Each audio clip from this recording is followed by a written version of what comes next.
What's that mean? When do I use this? What's that button do? So which way does this thing go? So when do I use this thing? What's that for? Have you ever wondered, when should I use low range? When should I use high range in my four-wheel drive?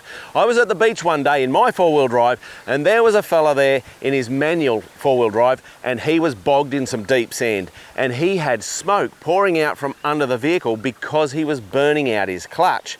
And that was because he was in high range when he should have been in low range.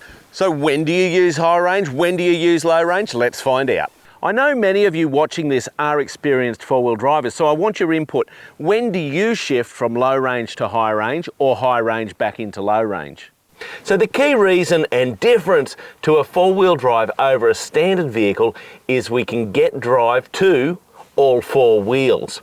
So many people don't understand why or how you get four-wheel drive to the front and the rear axle, and you don't really need to know why, but it all happens here.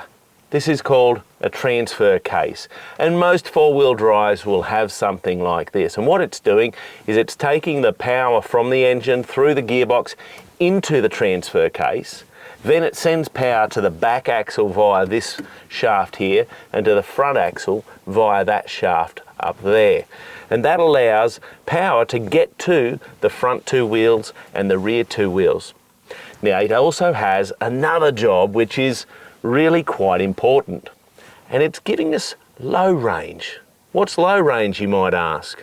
Well, when you're driving around town or on the open road, your vehicle's using what we call high range gearing. So it's road gears, if you want to think of it that way. But when we get off-road into the tough stuff, we want to be able to slow the vehicle down, and we want to be able to have real control. We want to have a lot of torque into the drive line so that we can get up those steep hills and up those steep obstacles. So in the transfer case here, we have another gear ratio which allows us to do that, and that's called low range. I could talk about all sorts of other four-wheel drive features in this video, like diff locks, limited slip differentials, traction control, hill control, descent, yada yada yada. But in this video, I'm going to stay focused on that high range and low range elements only. So when I hit a higher speed dirt road, let's say I want to travel at about 60 to 80 kilometers per hour, I'm going to engage high range four-wheel drive. And that's pretty much whatever dirt road I'm on. Now, the reason is this. Dirt roads tend to have a surface that changes regularly, and you never quite know what's around the next corner. So if I was to stay in two-wheel drive where the drive is only on the back axle, when I come to a corner, the back axle is going to be pushing the car towards the outside of the turn. It doesn't want to drive the car around the turn. So that's not all that ideal. That's why I go into high range four-wheel drive, because now I'm going to have drive coming to the front axle. Therefore, as I turn into the corner and I apply a little bit of power, the front wheels are going to pull me around the turn, and that's going to give me a more controlled, safer drive on those higher speed dirt roads. So when you're driving your vehicle around town, you're going to be using the same ratios that we call high range, but you're going to be using them in effectively two-wheel drive. Now, there's a bit more to it than that, depending on the vehicle you've got. Like, this vehicle's a constant four-wheel drive, so it could potentially be driving on any one of the four wheels, but I don't want to confuse you with that. In this video, we're staying focused on that high range versus low range. So in high range, the gear ratios are the same as what you're used to driving with around town. So how are you going to shift from high range into low range? Well, in this vehicle, you can do it in park or in neutral. So I'm in park at the moment, I'm in high range, pull the low range lever back to neutral, pull it back to low range. I'm now in low range. Let's say we're driving down the road. So we're in drive now, and then we want to shift into high range. We put this into neutral, we bring the vehicle to a stop, of course, low range, neutral, high range, and then back into drive, and away we go. So the low range gearing is what's going to allow you to drive really slow like I am now. And that means I've got control.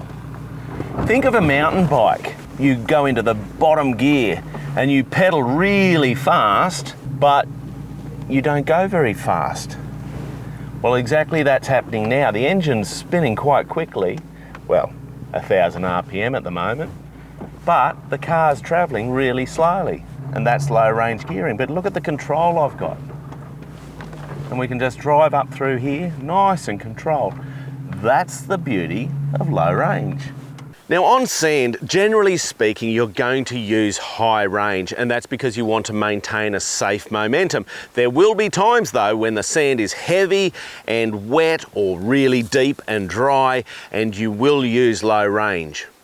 So when you're descending a steep hill like this, low range is perfect because it allows the vehicle to use a lot more of its engine braking. And another tip is pull the gearbox back into first gear, even in an automatic.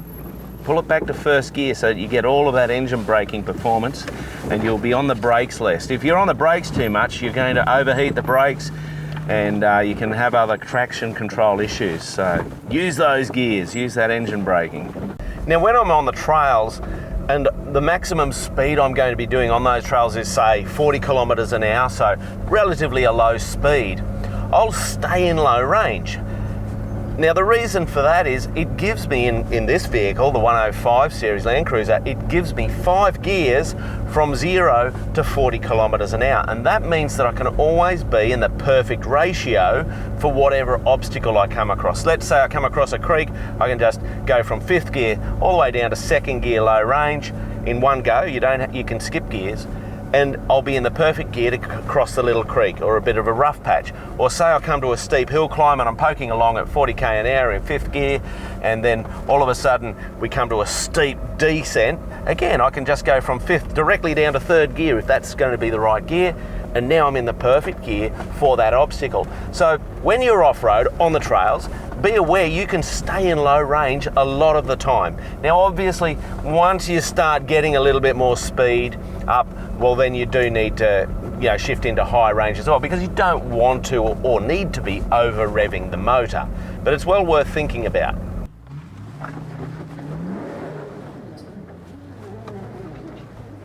In low range, you're able to generate a lot more torque, which gives you control for climbing rock steps like we are now. Now you might be going, what's torque? What's horsepower? Don't worry too much about it. Torque is basically the ability of the engine to keep on turning no matter what. Horsepower is how fast it does that. This is another area where low range is good. See that rock step or hole that's just in front of the back tyre? With low range, I'm going to be able to blip the throttle and just pop up that. So it gives you a really nice rapid throttle response. Watch this. Notice that was just a squeeze of the throttle for that rapid little acceleration, but I didn't go full noise either, because that's when you break stuff. Four-wheel driving can be quite technical, and I've got a lot of videos that are going to help you out. One of them is, do tyre pressures matter? It's linked above. I'm Mad Matt. Stay safe on the trails.